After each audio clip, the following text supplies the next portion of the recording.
एंता काଣା ହେଲା ଯେ ଆମର एक्सेल 100 के बारकोड है पड़ला तो जुहार जमा बरखन देबो welcome to my mini blog तो जे देखि पारतो जेटा कि एक्सेल 100 बहुत मैला आइते से तो बारकोड धुआ दे करछि एटा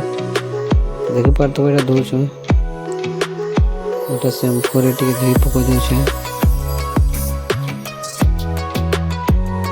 अब एटा दुई सारी पर जेटा कि देखि पारतो रसी रे टचन कर एटा नो छु देखि पारतो एटा नो छु आउ इटा गैरेज के आने कर जेंटा देखि पारतो इटा मेकानिक खुला खुली करू ना इटा बनो छ फाइनली हमर गाड़ी बनी गला जेंटा कि ने नो बैटरी में लागला सर्विसिंग भी हैला तो बहुत खराब करते जे तो हम जेंटा कि लस्सी सेंटर को प्ले सु तो देखि पारतो इटा लस्सी बनो छ दुईटा ऑर्डर करू पकासु हम के पकासु तो देखि पारतो इटा लस्सी हम पियो छु और लस्सी पी सारी कर हम घर पुलिस मोर वीडियो भल लाइक शेयर करो।